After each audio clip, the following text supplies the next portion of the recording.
is the prohibition to prevent a subordinate court from counting onto a case.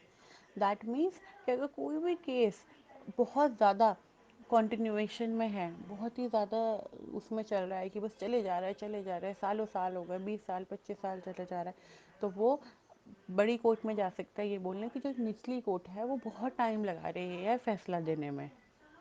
Next is the quo warranto, that is to issue directive to a person to vacate an office wrongfully occupied. अगर किसी ने कोई भी office या कोई भी ऐसी जगह है जो अनलॉफुली ऑक्यूपाइड कर रखी है, यानी कि बिना बात के वहाँ पे अपना कब्जा कर रखा है, उसको छुड़ाने के लिए वो इस रेट में जा सकता है को वारंटो.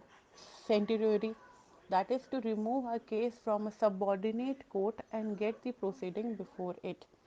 सेंटर ये होता है कि कोई भी अगर ऐसा कोर्ट है, कोई भी ऐसा केस है जो आप एक कोर्ट के पास है सपोज, ठीक है, आप नहीं चाहते कि उस वाली कोर्ट में हो, मतलब आपको ऐसा लगता है कि वाली कोर्ट जो है वो सामने वाली पार्टी से मिल गई है या वो बायस हो सकती है, तो आप उसको दूसरी कोर्ट में अपना ट्रांसफ़र करवा सकते हैं या किसी और कोर्ट में जाके उसकी सुनवाई करवा सकते हैं.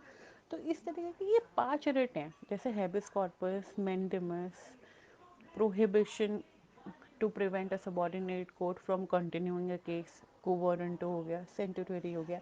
ये कुछ ऐसी रिट है जो फंडामेंटल राइट्स के साथ कोर्ट ने आपको दिए है, ताकि अगर कोई भी आपके फंडामेंटल राइट्स का उल्लंघन कर रहा है तो उसके खिलाफ आप इस तरीके की एप्लीकेशंस में सुप्रीम कोर्ट के पास जा सकते हो ताकि वो आपकी हेल्प करें. बेटा जो ये डेट्स हैं we will be starting about them more in briefly, ठीक है, इसके बारे में हम और ब्रीफली पढ़ेंगे, लेकिन फ़िलहाल आपके लिए इतना ही जानना ज़रूरी है, ठीक है. Like Article 32, Article 226 is a parallel provision for High Courts in state and allow one to institute similar writs in the High Court for enforcement of fundamental right. ऐसे ही जैसे आर्टिकल 32 में आपको डिस्ट्रिक्ट कोर्ट्स के लिए बताया गया है कि आप इस तरीके के आप रिट्स में एप्लीकेशंस में आ सकते हो, ऐसे ही आर्टिकल 226 के अंदर सेम प्रोविजंस के साथ आप हाई कोर्ट्स में भी जाके इस तरीके के रिट्स लगा सकते हो. Through its judicial review practice, have liberalized the doctrine of locus standi, right to appear before or petition the court for the enforcement of fundamental rights of those who lack access to court due to the reasons of poverty or social or economic disabilities.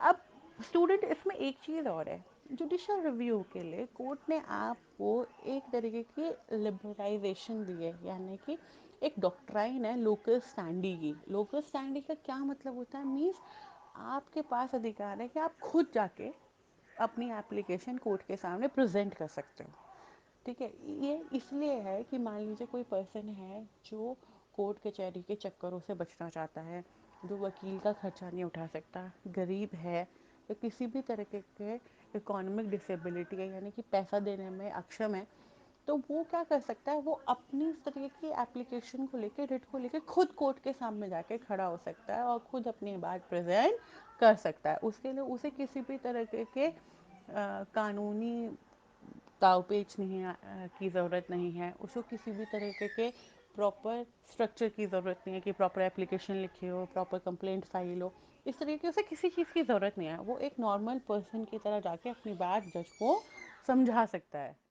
Method led to the development of public or social action litigation, PIL or SAL, whereby any public spirited person can petition or write letter to court on behalf of the human rights violation, activism or aggrieved parties. सो इसमें एक और आता है, इसी तरह के method को हम PIL और SAS भी कहते हैं, that is public interest litigation और सोशल एक्शन लिटिगेशन. मीन्स कोई भी ऐसा पर्सन है जो किसी भी मुद्दे पे जाके कोर्ट में इस तरह की एप्लीकेशन डाल सकता है. इसमें कोई ज़रूरी नहीं है कि मान लीजिए मेरे साथ ही कुछ गलत हुआ हो, मान लीजिए किसी के साथ कुछ गलत हो रहा है, उसको हम देख रहे हैं और महसूस कर रहे हैं और हमें लगता है कि उसको न्याय मिलना चाहिए, उसको जस्टिस मिलना चाहिए, या समाज में इस तरह की चीज़ें नहीं होनी चाहिए. जैसे फॉर एग्जांपल अभी थोड़े दिन पहले CAA और कैब के CAA के खिलाफ क्या हुआ था, NRC के खिलाफ दिल्ली में शाहीन बाग में धरने पर. उस एजिटेशन की वजह से क्या हुआ, रोड ब्लॉक हो गई। अब रोड ब्लॉक होने की वजह से बहुत सारे ऐसे लोग थे जिनको ट्रैफिक जैम का सामना करना पड़ा है, जो ऑफिस गोइंग पीपल थे। तो उसमें उन्होंने ये थोड़ी सोचा कि जिससे परेशानी हो रही है वही कोर्ट जाएगी। जिसको भी ऐसा लगा कि गलत है, इस तरीके से नहीं होना चाहिए, लोगों को तकलीफ हो रही है, उन्होंने जाके सुप्रीम कोर्ट में PIL लगाई, SAL लगाई कि कोर्ट उसे सुने, उनके बेटरमेंट के लिए कोई फैसला दे।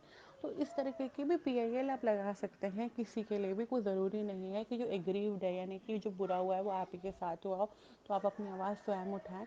आप किसी के भी खिलाफ अगर कोई भी बुरा होता देख रहे हैं और आप उसकी मदद करना चाहते हैं, तो आप इस तरह की PIL या SALs सुप्रीम कोर्ट में भी लगा सकते हैं। So this topic has already been dealt with elsewhere in this unit. Student may refer to the relevant section for more on this topic.